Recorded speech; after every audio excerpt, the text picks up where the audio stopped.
저는 연말이면 항상 다이어리 구매하는 것에 조금 시간을 많이 쓰는 편입니다. 시중에 정말 예쁘고 다양한 구성군의 다이어리들이 나와 있죠. 어느 것을 골라야 될지 모를 정도로 정말 많은 양들의 다이어리들이 있더라고요.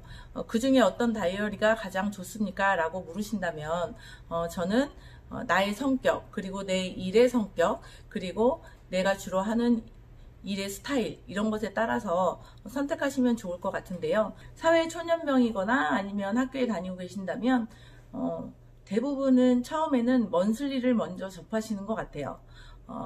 먼슬리, 위클리, 데일리 이렇게 나뉘죠. 그래서 한 달간의 계획, 그 다음에 한 주간의 계획, 그리고 오늘 하루의 계획, 이렇게로 볼 수 있을 것 같아요.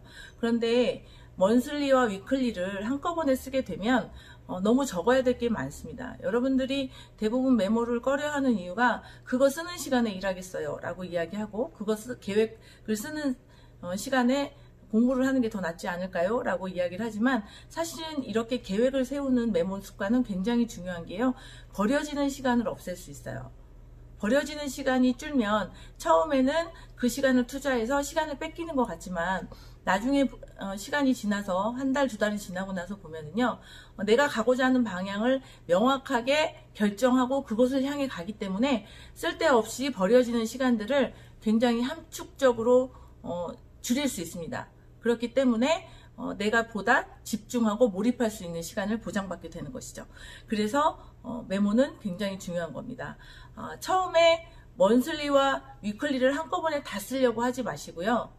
먼슬리를 쓰시든지 위클리를 쓰시든지 둘 중에 하나를 하시는 것이 더 효과적인 것 같습니다.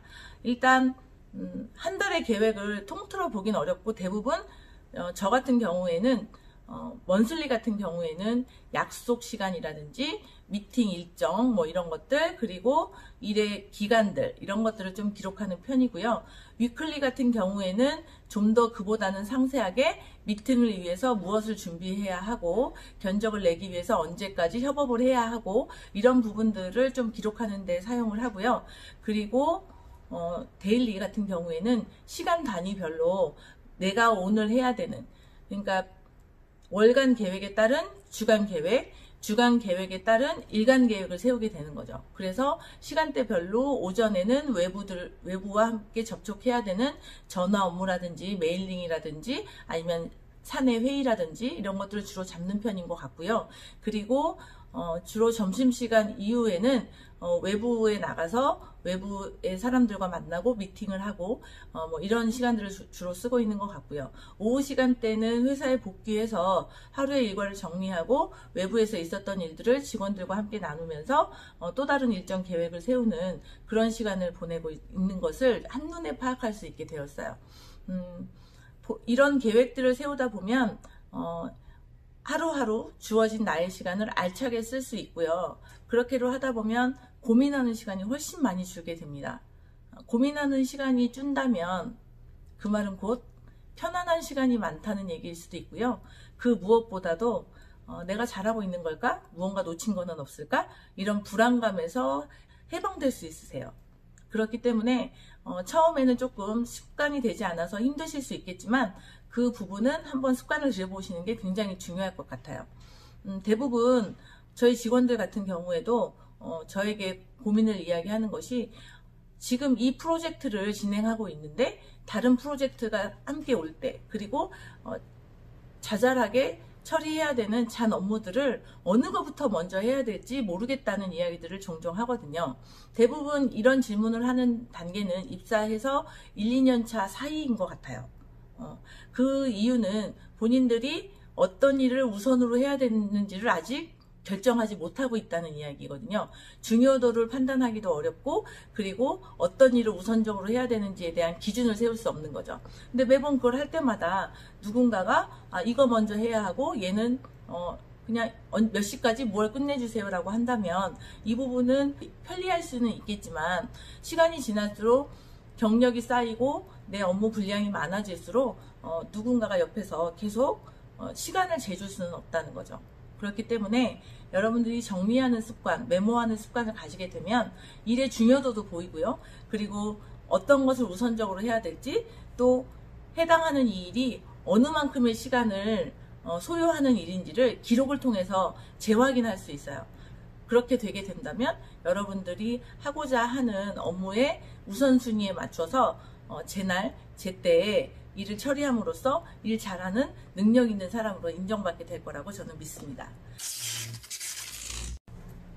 여러분들의 창의적인 아이디어 도출, 그리고 사업에 대한 아이템, 이런 것들을 기획하실 때 굉장히 큰 도움이 되실 거라고 생각이 듭니다. 습관의 힘 알고 계시죠? 여러분들 2020년 1월부터 메모하는 습관 한번 들여보시는 건 어떨까요? 하나였습니다.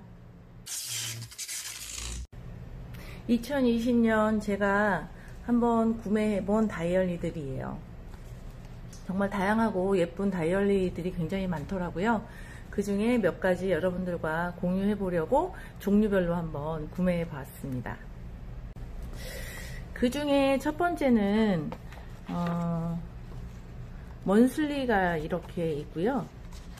그리고 얘는 위클리가 없이 데일리로 나뉘어져 있어요. 그래서 오늘 해야 될 일들에 대한 항목들을 적고요.